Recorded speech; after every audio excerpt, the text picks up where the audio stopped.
and welcome to the Habits and Home Show. I'm your host, Lisa Lazat, and I help busy moms bring order to their homes by downsizing and decluttering and ditching old habits in exchange for systems that bring peace and more enjoyment to their lives. If you're a mom trying to show the love of Jesus to your family, but the clutter in your home keeps you overwhelmed and frustrated, you have come to the right place. On this podcast, you will hear easy step-by-step tips to declutter and create systems so you can keep your home organized and finally walk in the peace God has promised you. Need some accountability? I've got you covered there too.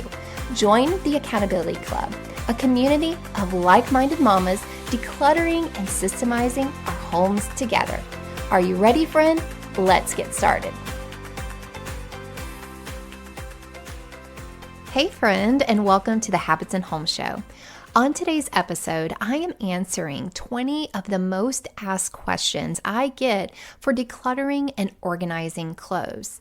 This month inside the Accountability Club, we are focusing on the challenge of decluttering our bedroom, which also includes our wardrobe. So there's been a lot of questions that have been asked, so I decided to take all those questions and turn it into a podcast episode. Now, before I dive into this and cover all of these questions, I want to encourage you while you are listening to today's episode to get something done in your house. Whether you are going to work on decluttering your closet, maybe you are picking clothes up off the floor and resetting your bedroom, whatever that is. Each and every episode you listen here on the podcast, I want this to be an encouragement for you to take action in your home. Sometimes the hardest part is getting started, and I always want to be someone that you can count on to tell you to get started. Okay, we're going to dive right into question number 1, which is how often do you buy clothes for your kids? Now, if you don't have kids, that's okay. You can apply this information in some way. So a lot of these answers a lot of these questions, I am going to be answering from a personal point of view and not necessarily a universal point of view. So personally for me, in our household, I buy clothes, like a bulk of my kids' clothes, the beginning of a new school year and Christmas. Anything that comes up during a school year or throughout the year, it's very rare, and it's something that they need, whether they grew out of something or they need a new bathing suit before vacation. It's very, very rare. But when I'm buying the majority of my kids' clothes, I really focus on limiting that event or that acquiring of new clothes for them to a new school year and halfway through the school year, which typically falls around Christmas. So that is our personal choice for how often we buy clothes for the kids. I'm not a big shopper. I have trained myself not to be a big shopper. So I don't just buy things randomly or mindlessly. I really try to tell myself, Lisa, buy clothes around the new school year because they have gotten through the summer with the clothes that they have and they're bigger now and they've outgrown things. We need to start fresh for a new school year. And then halfway through the school year, they typically have grown a little bit depending on how old your kids are and they need a refresher. So I try to limit my clothes shopping for my kids to just those 2 times of the year. Question number 2, how many outfits does each child really need? Now, I don't have hard and fast rules when it comes to how much stuff you own or how much stuff I own. So personally speaking, I like to keep about 14 outfits for each of my children. And why do I do that? Well, first of all, it gives them 2 weeks worth of clothes and it kind of gives them a little bit of a variety in their wardrobe. But also, say your family comes down with a stomach bug and nobody can do laundry or nobody's feeling up to doing laundry for 2 weeks. You have like a whole week's backup of clothes. So I try to keep around the 14 to 16 number for kids' outfits. And you can get really creative with that number, meaning say you have 3 pairs of jeans, well, then you can get more use out of those jeans by not washing them every single time that they're used. But then you have a greater variety of tops or shirts that can be mix and match with those bottoms. Question number 3, how do you store clothes one child has grown out of to save for the next child? Now, this depends on the ages of your kids. If you have kids that are very spaced out in their sizes, you might have to pack up one kid's clothes away for a couple of years until the next child grows into them. So how I did it, I have 2 boys. I have a daughter. When she grew out of her clothes, we just passed those clothes on to somebody else. But my boys are 2 years apart. And when they were really little, there was like this 2-year span when the youngest one could not wear the oldest child's clothes. So I did pack those up in a tote, like a Rubbermaid tote. I labeled them. I also put ages on them, but I always brought them out a year before it was, labeled, like quote unquote labeled for the year that he was going to actually wear them. Because what happens with clothes that one child has worn, they shrink, they get washed, they get worn, and they are not the same size as they were when you first bought them. So I did pull them out a whole year before it was kind of labeled when he was supposed to wear them. And my second child was actually bigger than my first son, and so he wore clothes a lot sooner than they would have if I just followed the age label that his clothes were labeled for. So now for older kids, now that my kids have gotten older, I can take my son who is 14, and once he grows out of shirts, I can just move it directly to the other side of the closet for my younger son. They are only about one size apart right now. So I do like to keep, back in the day, I did like to keep those totes in their closets, because if I didn't, then I would miss the time when those clothes were appropriate for my children to wear. And so I would not recommend storing them in a shed or up in the attic or in the basement or anything, unless you are a very mindful person and you don't forget to go and get those clothes and put them in the closet. Number 4, how do I handle hand-me-downs from friends and family without getting overwhelmed? Well, I personally love hand-me-downs, and if you're a person who loves hand-me-downs, I would recommend that you process those hand-me-downs immediately as you get them. I work with a lot of women who will take those trash bags of clothes and they will just put them in their kids' closet and not go through them, and then they end up pulling them out, if they ever do pull them out, and they're like, I don't even like these clothes, or these don't even fit my child anymore. So I would personally dump them out in the middle of the living room floor. Hopefully your living room is reset before you do this, and process those clothes, pulling out the ones that you love, that you want your child to wear. Keep in mind, you do not have to keep everything. Pick out a couple of pieces that don't have stains, that don't have holes, and go ahead and wash them and either pack them away for the future when your child will be of the size that they can actually wear those clothes, or go ahead and integrate them into your child's wardrobe.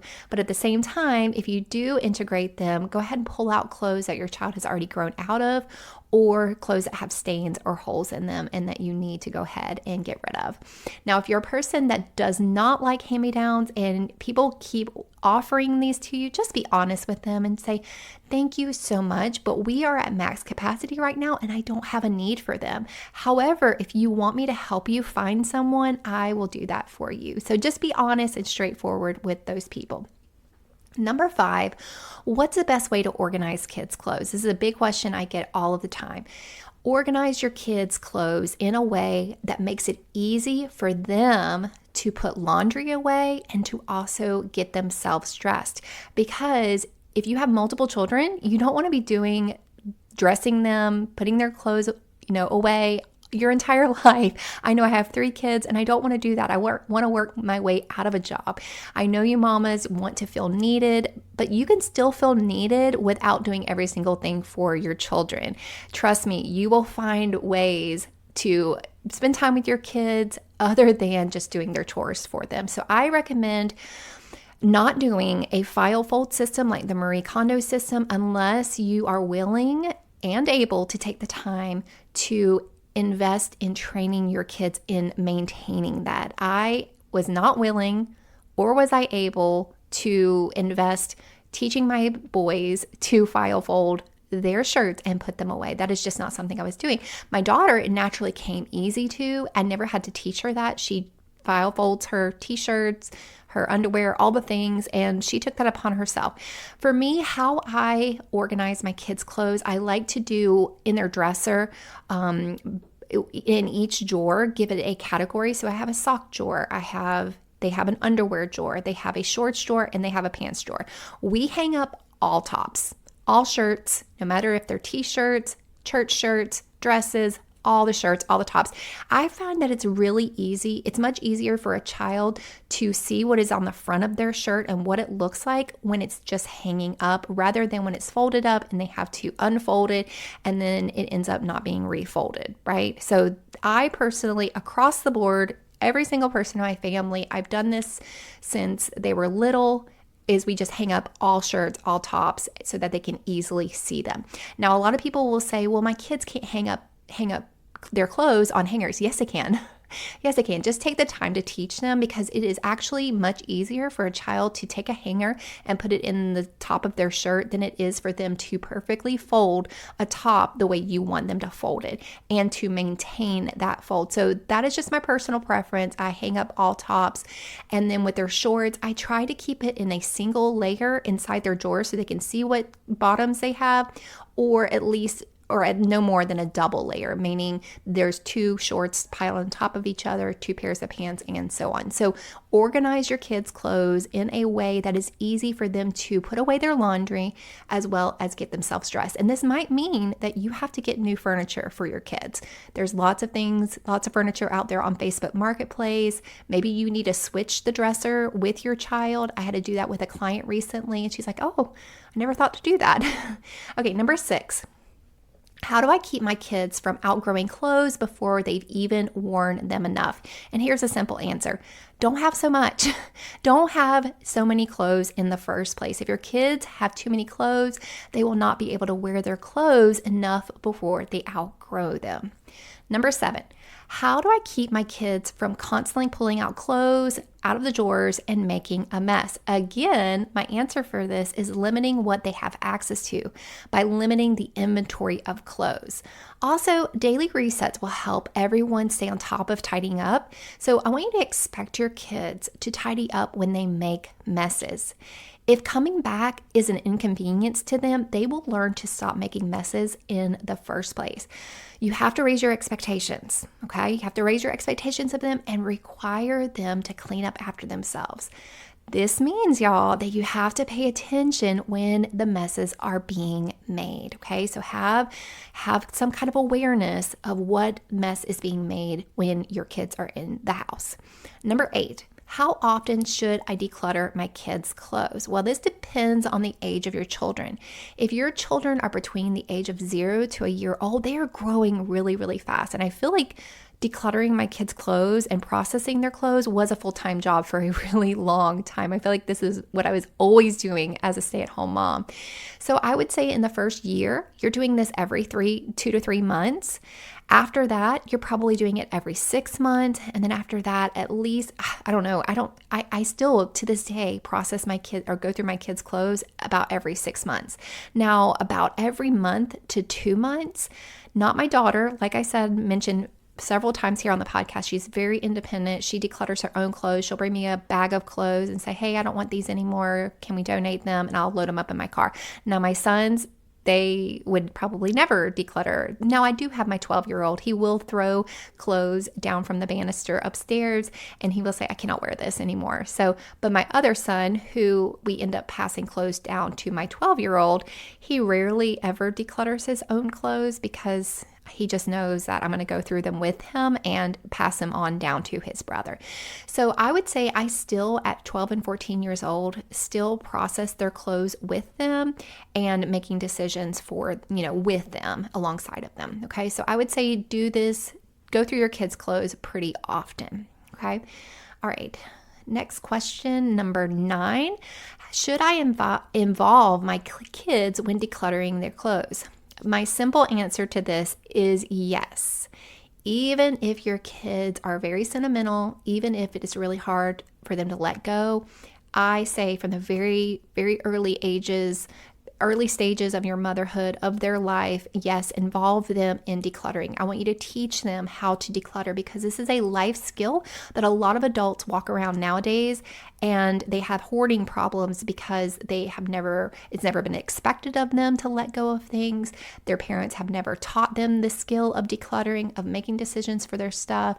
It is a good skill to learn and to teach to your children. So yes, I would say go through the painstaking training of teaching your kids to declutter by involving them in this. And even if they fight you remember, you are the parent. You are making the decisions for your kids. Just like if your child wants candy bars, breakfast, lunch, and dinner, well, you're not going to give that to them because it's not for their good. Just like you would not let your child keep every single thing that they've been given their entire life because that is not for their good. You are their parent. It is your God-ordained duty to help your children learn these skills, and sometimes you just have to make decisions for them. So don't be afraid to be the parent. Number 10. Now we're going to switch gears a little bit to get kind of away from the topic of kids' clothes and switch gears to more of adult clothes. So number 10, should I keep clothes I want to fit in one day? I personally call these items your fantasy items. And with fantasy items comes a lot of pressure. A pressure to perform in a certain way. A pressure to get to that thing that you are putting off. A pressure of like these high expectations that you have for yourself. And when you compound all of those fantasy items that you keep storing up, you create this unrealistic expectation of yourself. So personally for me, if you are not close, I'm talking about like, okay, I am like 2 pounds away from fitting into these shorts that are a little snug right now, and then they'll be just right? I would say if you are not just like 2 to 5 pounds away or even 10 pounds away from fitting into those clothes comfortably, go ahead and bless yourself and let them go.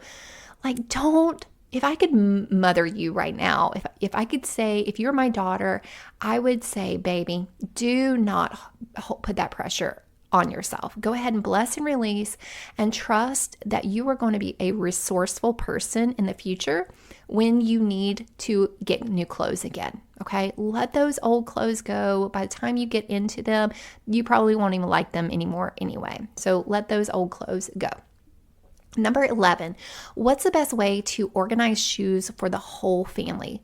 Okay, so this depends on how your house is set up and what kind of places you have for storage. So, for instance, in our last house, we had an extra pantry. Like I had cabinets in our kitchen that were tall and long, and I could use them for a pantry. And then we had this walk-in closet that was also available for a pantry. And I was like, we don't eat that much food. I don't need to store up that much food. So I'm going to turn this other pantry into our shoe closet. And it was right by the back door. It worked out great. I loved the way we stored our shoes. Now, some people, y'all have garages and your husband can build shelves in your garage and you can have a family shoe shelf inside your garage. I think that is absolutely fabulous. Some of y'all have a coat closet that you don't really live in an area where you need to store coats, and you can turn the entire closet into a shoe closet. Now, some of us have limited space. So for us in our, 1950 farmhouse, we don't have the luxury of having closets. And so what I have done is on our back porch, I've added a shelf that we just put our shoes out there, like our tennis shoes, like the shoes that we wear pretty often. Now, I would not store all of our shoes out there because the shoes that we don't wear very often are going to get dusty, they're going to get dirty, and so I bring those in. But our tennis shoes that we're wearing daily, our boots, the Crocs, they all hang out there on the back porch on that shelf. So you just got to get creative with the storage that you have in your house. Number 12, how do I keep laundry from piling up? This is probably my number one question. I have two things that I recommend if you struggle to stay on top of laundry. First, I would downsize your inventory of your clothes to what you are realistically able to manage.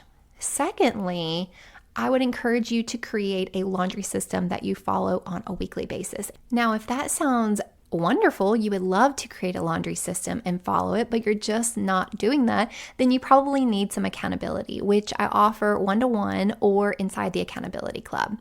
Number 13, I have a shopping addiction. What do I do? Okay, well, first, I just like any addiction, I would acknowledge the problem. I would say it out loud. I would say it to your spouse. I would share it with your children. Y'all, you can even make it light and lighthearted, make it as a joke. Mama has a shopping addiction. Secondly, I would understand your triggers. What triggers you to buy more things? Are you bored? Does somebody need something and you automatically go buy it for them? Understand what your triggers are so that you recognize them and recognize your patterns of behavior. Number 3, set realistic goals and a budget for yourself. Number 4, remove the temptations, meaning you probably need to take Amazon Prime off of your phone. Make it more difficult for you to buy things. Number 5, implement a 24-hour rule, meaning that you think about it. If you weren't already thinking about it ahead of time, you think about your decision to buy this item before you actually hit the purchase button.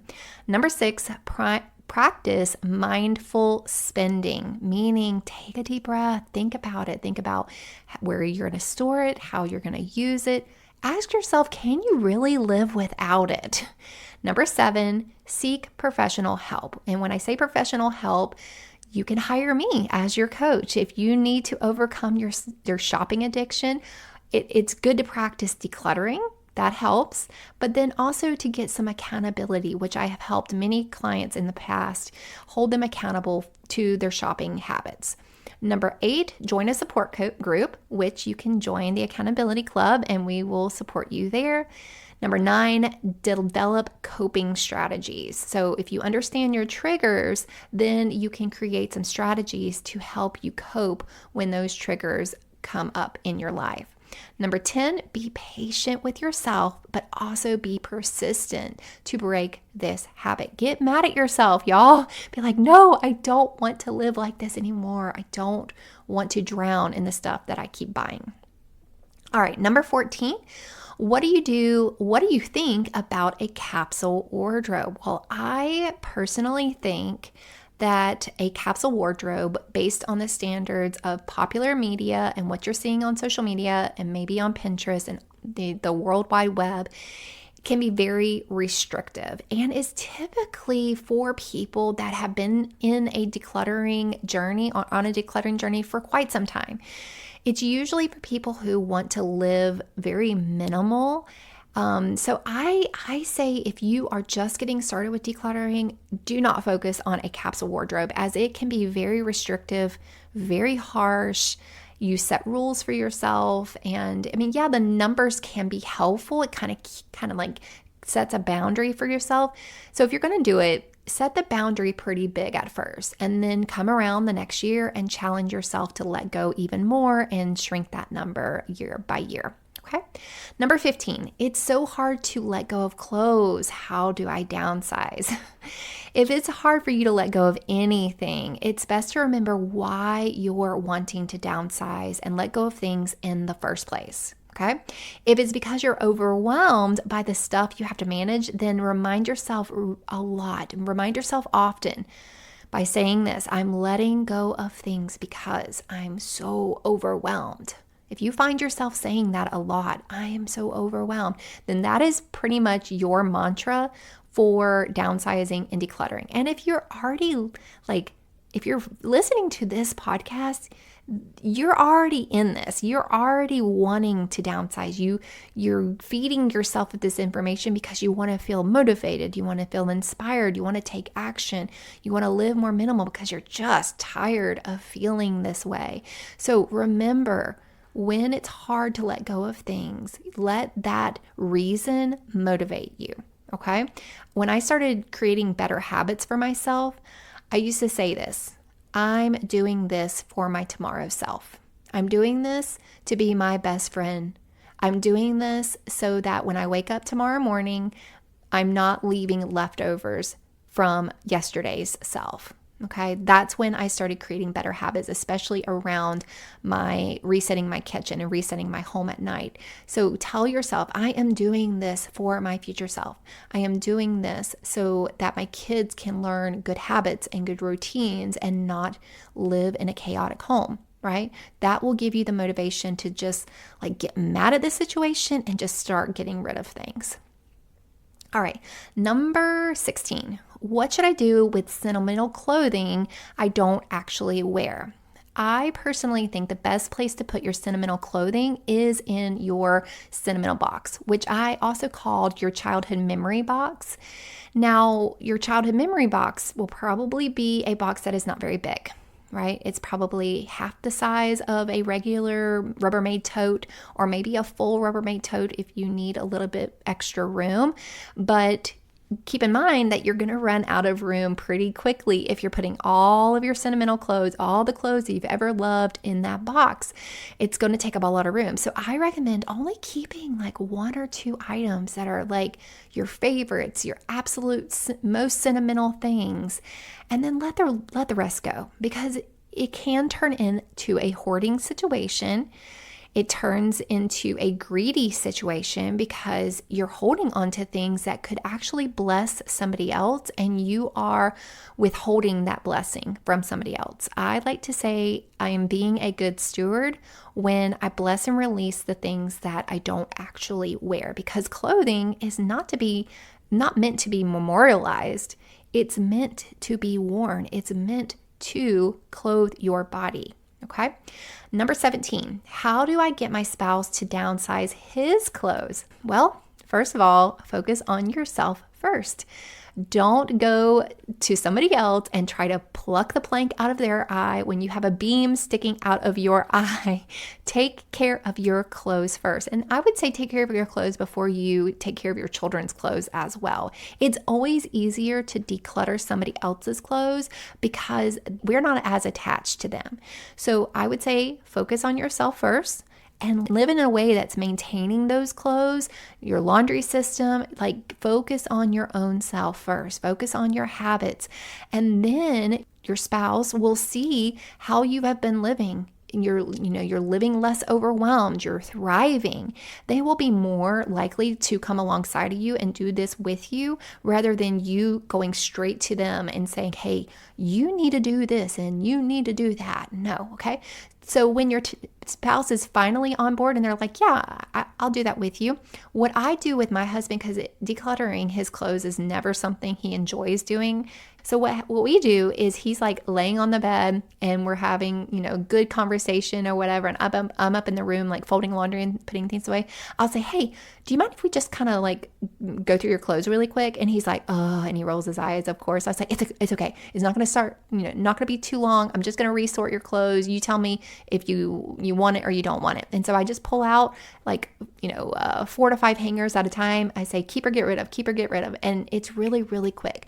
Don't make it a big ordeal when you are going through your spouse's clothes, or they will dread it. All right, number 18, I have clothes everywhere. What would you tell me to do? Well, I would first, if you have clothes everywhere, I would tell you to make your bed. Because your bed is a great place to work through your clothes. Then if you have your clothes all over the floor, that's the first place I would start. I would not go to your dresser. I would not go to your closet. I would go to your floor. And this is what I'm coaching people in the accountability club, the steps that I'm sharing with them to declutter their master bedroom this month. I am saying make your bed first.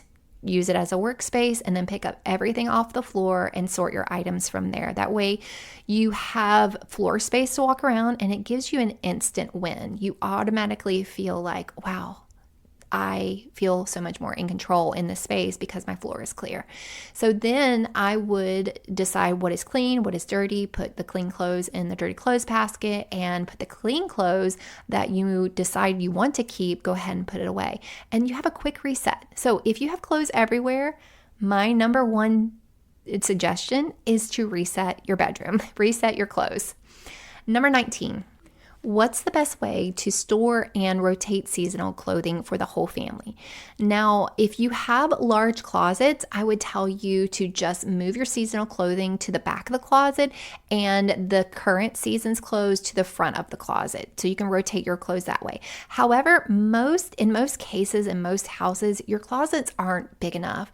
So I think the most ideal way to rotate your clothes is having under the bed storage totes to where you can put your seasonal clothes there. So say your fall and winter clothes during fall and winter or during the summer, you store them underneath that person's bed that those clothes belong to.